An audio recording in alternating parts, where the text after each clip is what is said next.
Hello बच्चों, let's read this question. So this question says a motorcyclist accelerate from rest with an acceleration of 2 meter per second square for 10 seconds. Then he moves with a constant velocity for 20 seconds and finally come to the rest with a deceleration of 1 meter per second square.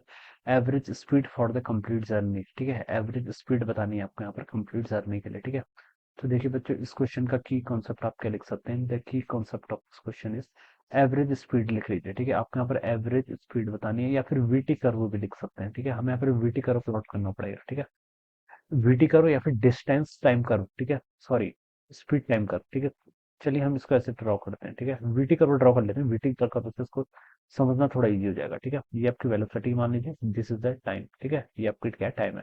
क्या बोला गया, motorcyclist accelerate from rest. ठीक है, with N rest से start हो रहा है, मतलब इनिशियल वेलोसिटी जीरो होगी. ठीक है, accelerate of 2 metre per second for 10. देखिए, एक्सेलेशन कांस्टेंट है. एक्सेलेशन कांस्टेंट है, इसका मतलब क्या है, वीटी कर्व स्ट्रेट लाइन आएगी. ठीक है, तो स्ट्रेट लाइन आएगी ऐसे तरीके से कुछ. ठीक है, कितने सेकंड के लिए, 10 सेकंड के लिए. तो यहाँ पर जो आपका टाइम होगा बच्चों, वो कितना हो जाएगा आपका 10 सेकंड. ठीक है, ये पुट कर दिया.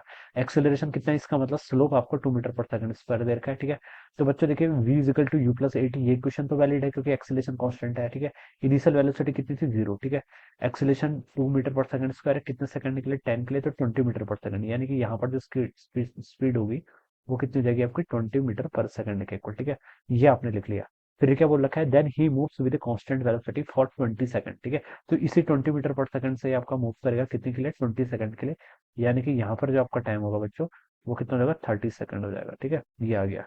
अब उसके आगे देखिए क्या बोल रखा है, and then finally come to the rest. Rest मतलब फाइनल वेलोसिटी जीरो हो जाएगी. The acceleration 1 meter per second square देर का, यानी कि फाइनली आपका रेस्ट पर जाएगा. तो ये इस तरीके से कुछ आएगा. ठीक है, रेस्ट देखिए यहाँ पर स्पीड कितनी थी, 20 मीटर पर सेकंड, यानी कि सेकंड केस के लिए. ठीक है, मैं यहाँ से आफ्टर 40 ग्रेटर देन 30 सेकंड की सिचुएशन के लिए मैं आपको डिफाइन कर रहा हूँ. ठीक है, जो भी रिजल्ट होगा, इनिशियल वेलोसिटी कितनी है, 20 मीटर पर सेकंड. रेस्ट पर आ रहा है, यानी कि फाइनल कितनी हो जाएगी, जीरो हो जाएगी. ठीक है, एक्सेलरेशन आपको गिवन कर रखा है कितना, -1 मीटर पर सेकंड स्क्वायर. ठीक है, बताना टाइम कितना होगा. तो देखिए v is equal to u plus 80, इस इक्वेशन का यूज करूंगा.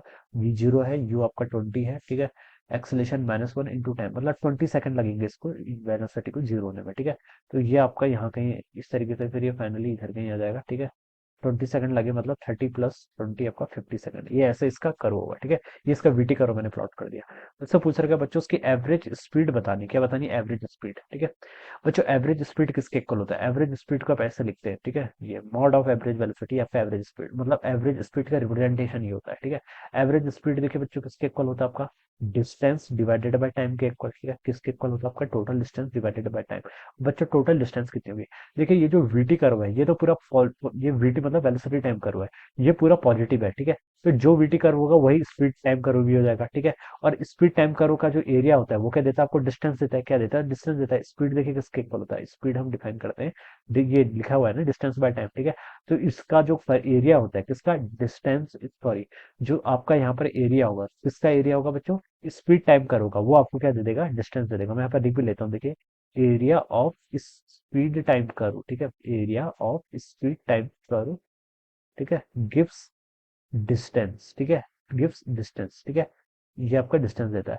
और जो वेलोसिटी टाइम कर्व का एरिया होता है वो क्या देता है, डिस्प्लेसमेंट देता है. ठीक है, तो यहाँ पर देखिए ये वेलोसिटी टाइम कर्व पूरा पॉजिटिव है, तो डिस्टेंस टाइम कर्व भी पॉजिटिव आएगा. ठीक है, उसका मॉड ले लेते हैं बेसिकली. ठीक है, तो बच्चों देखिए ये इसकी टोटल डिस्टेंस होगी. अब इस पूरे का डिस्टेंस कितनी होगी, इसको कैलकुलेट कर लेते हैं बच्चों. देखिए ये आपका क्या है, देखिए ये ट्रेपीजियम है. ट्रेपीजियम का एरिया कितना होता है, 1/2 sum of parallel side. Parallel side देखिए, एक ये वाली साइड और ये वाली साइड पैरेलल है, कितनी हो जाएगी, नीचे वाली तो 50 है, प्लस ऊपर वाली देखिए 30 से लेकर 10 के बीच में. ठीक है, तो यानी कि 20 हो जाएगा. ठीक है, इंटू इसकी हाइट. हाइट देखिए बच्चों कितनी है, यहाँ तक का ये कितनी देर की, ये भी 20 मीटर के पर सेकंड, यानी कि 20 के इक्वल देर की. ठीक है, तो इसको सॉल्व करेंगे तो ये बच्चों देखिए कितना आएगा, यहाँ पर तो 10 आ जाएगा.